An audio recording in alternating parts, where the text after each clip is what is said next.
Now, the city of Johannesburg is once again without a mayor. Jama-ah's Thapelo resigned just 4 months after taking office. Ahmed is the 9th mayor not to complete a full term since Park Style in 2016. Let's discuss this with election analyst Wayne Sussman. Thank you so much for your time, Wayne. There's a lot going on, so we have a lot to get through. I want to first ask you, before we get into what's happening with the city of Johannesburg, which is a complete mess, what do you think of the DA's Moonshot Pact? They seem to be really on this drive to bring in as many political parties in to be on their side. But when you listen to what many political parties have said about the Democratic Alliance, it's the DA's way or the highway, many not wanting to work with them. Do you think that this Moonshot Pact is a good idea and it's actually going to work? Great question, and it's good to be on your show. So basically, a cardinal rule in politics is that you'll not openly say before an election who you will go into coalition with. Ultimately, what parties will always say is, we are in this election to win it, we want to win this outright. What I think is unique about this Moonshot Pact is that opposition parties who do not want the ANC to work with the EFF are saying outright now, led by the DA, that we need to sit around the table and come up with a compelling vision and narrative to voters on the road to the 2024 election. Whether parties will buy into it remains to be seen, because as I said, the cardinal rule is most parties will be unwilling to sign up. I'll give an example, the African Christian Democratic Party. This is a party which has worked quite well with the Democratic Alliance and parties like Action SA and the Freedom Front. However, they've said, we have our own identity. We are a Christian political party, and we are reluctant to join the Moonshot Pact at this stage. So you can already see that there are signs that parties are reluctant to stand up. But I want to make one more point. We are seeing so many entrants into the road to 2024, the most recent being Songezo Zibi and the formation of his political party. We are going to see a lot more on the road to 2024. However, there are only so many donors, and I wonder, once parties start feeling the cash crunch, they'll be more willing to consider the Moonshot Pact or coalitions of other kinds. So before we get into Johannesburg, you've said something interesting now, that we're going to be seeing a whole lot more ahead of the 2024 elections. And I'm just wondering how this is perceived, especially to the voter. Does it not confuse the voter, or does it just give the voter more option if they are not happy with what they had the party they had previously voted for? Because I'm sure that ballot paper is going to be so packed now, because there's one political party formation after the next. You just made me think about election day logistics, that we're going to need more ballot boxes because of the length of the paper, and it's going to be much easier to stuff those ballots in. So basically, 100% what you're saying. When one goes to the electoral supermarket, you're used to the green, black and yellow brand of the ANC, the blue brand of the DA and the red brand of the EFF. We are going to see such a crowded ballot paper on the road to 2024 for a variety of reasons. One is, I think we're in a very unique moment in our politics where, yes, the ANC is vulnerable, and yes, the DA is vulnerable, and yes, the EFF might have won a by-election off the ANC this week, but they're also vulnerable in places like KwaZulu-Natal. So new entrants to this market, to this electoral supermarket, are saying, if the DA, the ANC and the EFF are vulnerable, let us make a try. Let us see if we can get elected to Parliament. Maybe we can replicate what Jama-ah and Thapelo Ahmed did in the city of Johannesburg just over about 90 days ago, where a tiny party got the mayorship of the most economically important city in the country. So I agree with you, we're going to see more entrants in the lead up to the election. Let's speak about what happened with Thapelo Ahmed. I think there was a lot of criticism about his mayorship, that he was out of depth, he didn't understand processes that needed to be followed as a mayor. And now you have him saying, I'm resigning after just 3 months or so. He's saying it's got nothing to do with the motion of no confidence that he was going to be facing the very next day. He says it's time for new blood and fresh new ideas. But what does this really say about his term as being mayor for just 3 months? It wasn't a good term for Thapelo Ahmed, and I think a picture paints 1,000 words. There was an image of Premier Panyaza Lesufi, who I think on that day was there as the leader of the ANC in Gauteng, reading out a statement. Thapelo, on behalf of Thapelo, we all found that so strange. Sorry. on behalf of Thapelo Yeah.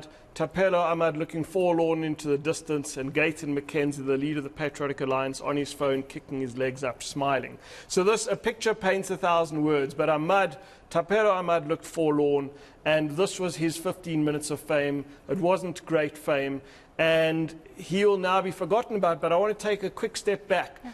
How did we arrive at this situation? We arrived at this situation because the ANC and the EFF cannot agree amongst each other who will take the mayoral positions. So we saw it this week in Mogale City, where the African Transformation Movement, a party who's just got over 1,000 votes combined on the two ballots in Krugersdorp on the West Rand. They got 1 out of 77 seats. They now have the mayorship.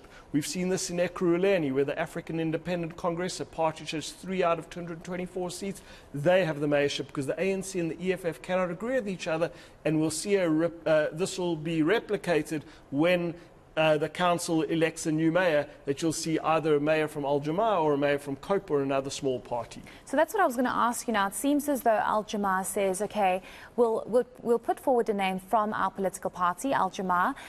We don't think Thapelo is the right candidate. They haven't said it in so many words, but why would you take out an Jama-ah candidate who became the mayor, Thapelo Ahmad, and replace him with another member from the Jama-ah party? So there's a lot that's being said that the next mayor of the City of Johannesburg is most likely going to come from Jama-ah. What do you think? Great question. Now, Thapelo Ahmad, whatever one can say about his performance as mayor, of the 3 Jama-ah councillors in council, he was the most experienced. He had had a mayoral committee member. You could build an argument that if there was going to be a mayor from a small party, Thapelo Ahmad was the one. It sadly didn't work out for him in Jama-ah. They are now speaking about Kabelo Gwamande. This is someone who doesn't have a profile within his own party, let alone the city. So I wonder whether this is a recipe. This could affect the city negatively, but it could also be bad for the brand of Jama-ah. Jama-ah could be a player in the 2024 elections in a province like Gauteng and possibly the Western Cape. If they get the opportunity to have the mayor again and it doesn't work out, I think voters will say, look, Jama-ah just cannot lead the city and cannot be a coalition partner us voters can depend on. So it's critical that when those coalition partners sit around the table, and I think the next mayor will come from a party aligned to the ANC and the EFF, because the Patriotic Alliance for the time being are willing to work with the ANC and EFF in Johannesburg. It will possibly from a small party. It's very important that not just for Jama-ah, but also for the ANC and the EFF and the Patriotic Alliance, that they get the best possible person from a small party, because the residents of Johannesburg do not want to see another mayor in 3 months' time. Certainly. I mean, when you see such instability on a leadership level, you ask yourself what's happening on the roads, and if you can just drive out, it's a complete mess. But you said something about the Patriotic Alliance, and we actually interviewed Gayton McKenzie the very next day, where Thapelo Ahmad actually posted a WhatsApp status. It was a message that was sent to him, but it was insinuating that he was pushed out by Gayton McKenzie. And I asked Gayton McKenzie, did you push Thapelo Ahmad out? And he said, well, I'm glad he listened to the advice given to him and that he left because he was out of his depth. And it almost to me sounds like it's the Patriotic Alliance trying to emerge as we the party that can run the most important province possibly in the country, the city in the country. And he's put out Kenny Kunene's name as possibly being our next mayor. Correct. So just again to take a step back.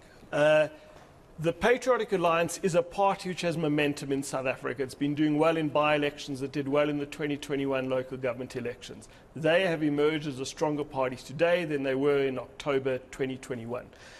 But crucially, in the city of Johannesburg, the Patriotic Alliance could argue are actually the kingmakers of the city of Johannesburg. Their 7 seats, they're to walk out of the ANC-EFF coalition to the opposition if the DA and the PA could kiss and make up, which seems unlikely now.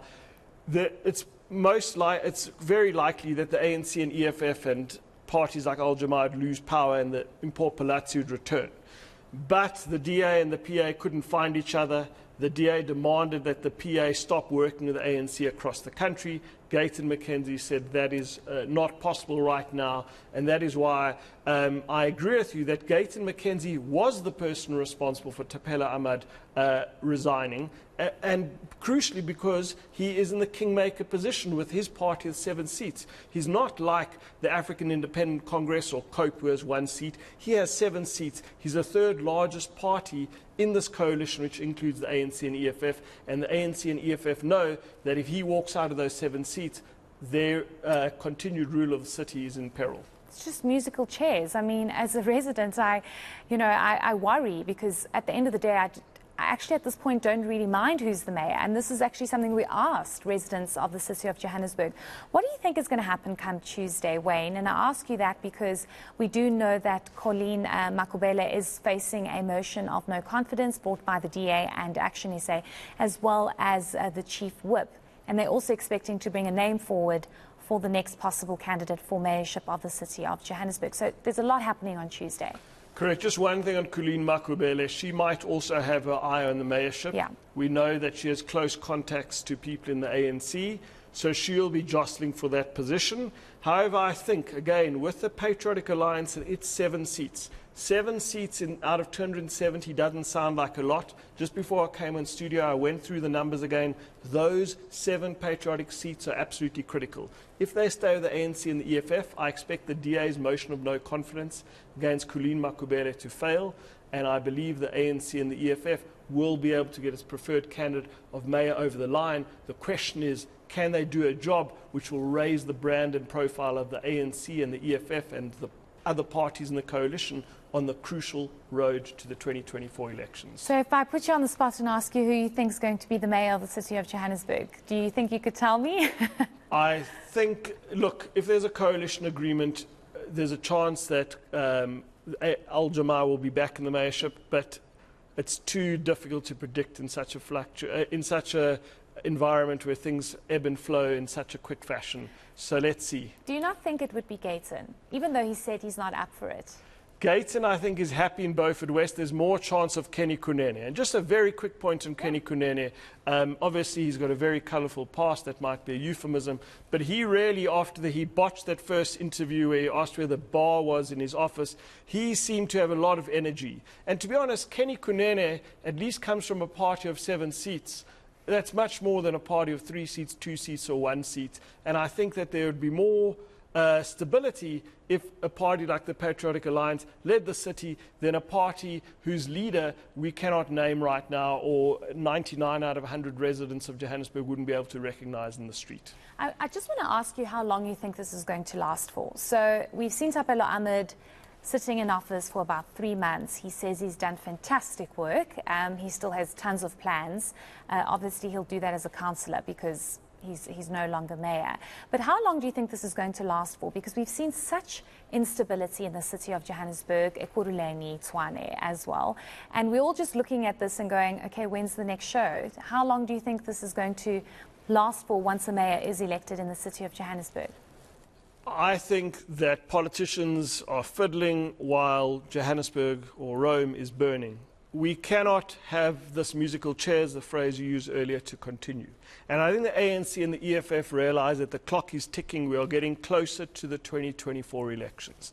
And they will want to see, they will not want to see a repeat of what happened with the election of Thapelo Ahmad. The crucial thing is Gayton McKenzie and the way he reads the tea leaves. Because he might say, my voters in Eldorado Park, my supporters in the south of Johannesburg, in places like Ennerdale, are saying, look, the city's crumbling under the ANC and the EFF and the minority government. We don't want you to be there. If that happens, he might jump ship. And if he jumps ship, then the cards will fall again and we'll go back to the elections. So it's very intricate, because I think voters who follow politics want to see stability, but they also don't want to see destructive stability where you have a mayor at the helm who clearly doesn't seem like he's fit and proper to lead the city. So it's a lot. It's the eyes on the short term about what's best for the residents, about what's best for service delivery, about raising your profile, and crucially raising your profile on the road to the next crucial national and provincial elections in 2024.